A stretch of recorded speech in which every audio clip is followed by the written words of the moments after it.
Please be seated.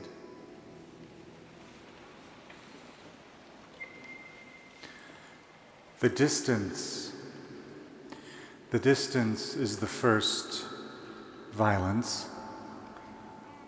The 10 men who stood there were there not by choice, but by the law.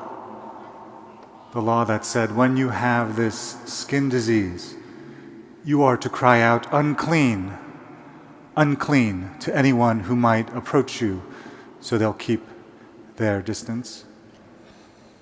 They are in the borderland between Galilee and Samaria, between exclusion and belonging.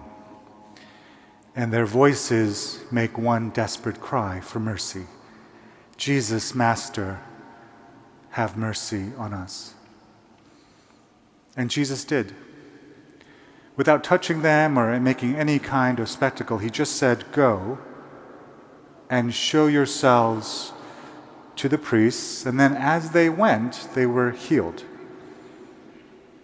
And one, a Samaritan, turned back, and he fell at Jesus' feet, praising God in a loud voice. And Jesus said, were not 10 made clean? Where are the other 9? And at first it sounds like a complaint, a simple question about good manners or gratitude. But his question is something far deeper, more searching, sharper. The question gets to the heart of what it means to be whole. Were they seeking merely the comfort of restoration?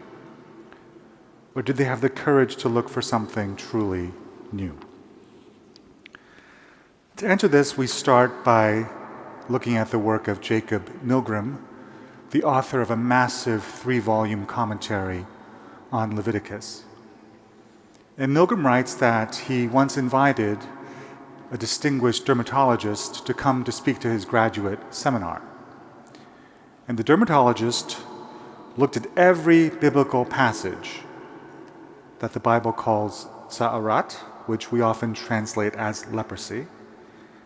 And the dermatologist made this surprising observation.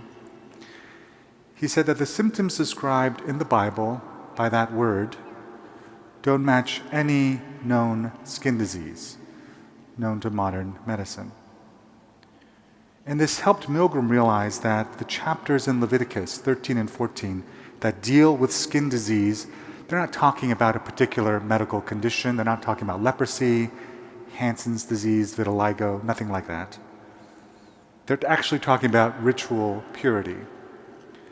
In ancient Israel, the question was not, are you contagious and how can we make sure we don't get what you have? The question was, can you who have this disease come near the center of holiness? And Leviticus 14, it says, when you have been healed, after you have been healed of this skin disease, then you go to the priest. And the priest will meet you outside the camp. The priest will examine your skin, and then the priest will do ritual sacrifices. And only then, and that's the first day, then there's 2 more sets of things to do on the 7th day and the 8th day. And only after you do these things, then can you come back and be reintegrated into the community. So that's where the 9 have gone. Where are they? They're going to the priest. They're not ungrateful. They're faithful. They're faithful to the law that says on the first day when you are healed, you are to go to the priest outside the camp. They're doing everything right. And so Jesus' question is not about bad manners. It's rather a recognition of their choice. And what he's saying is essentially, those 9, yes, they're on their way home. They're going toward a system that will certify, restore their wholeness. But they're gaining their status in the community at the expense of something, at the expense of the relationship to him that actually made it possible.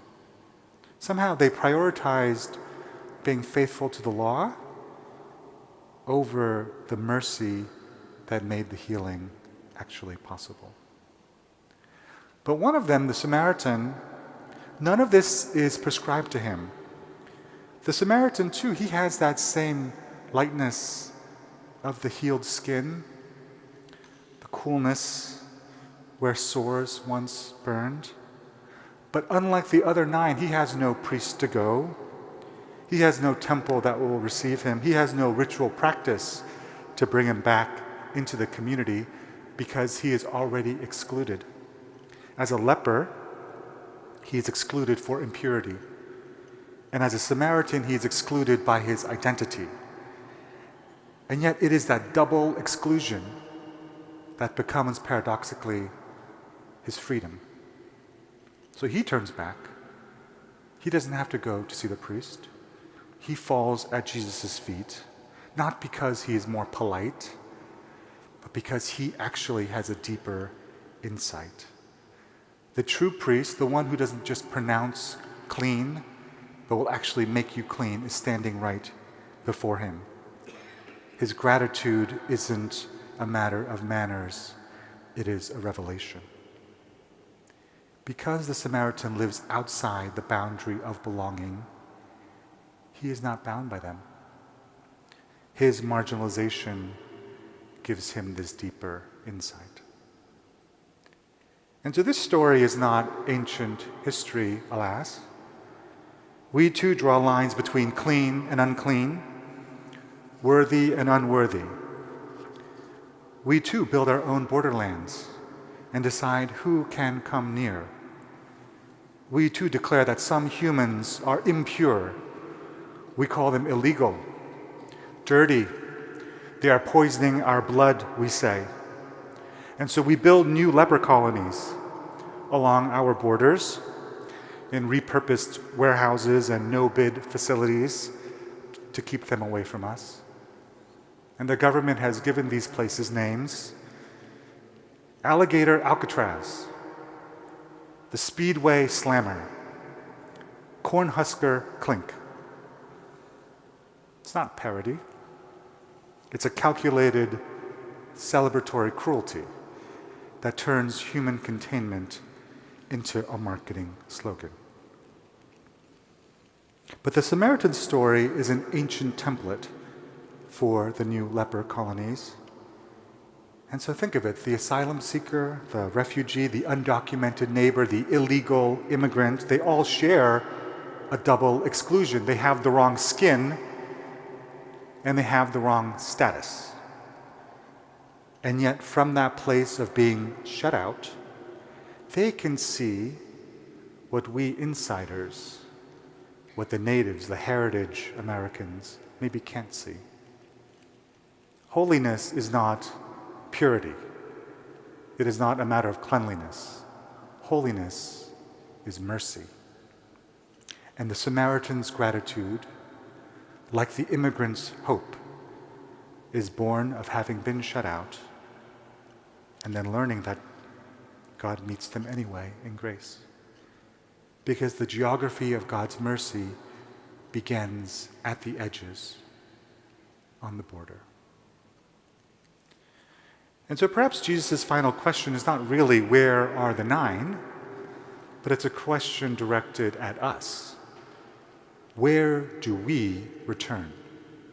When we are restored, when things go well for us, when we find ourselves made whole by the miracle of God's healing, what do we do next? Do we hurry back to the systems that certify our belonging, the priests of approval, the rituals of respectability, the institutions that declare us legitimate? Do we simply just go back to our normal lives? Or do we stop, turn, fall at the feet of mercy, and open ourselves to the new possibilities that only the outcast, the doubly excluded, can truly see?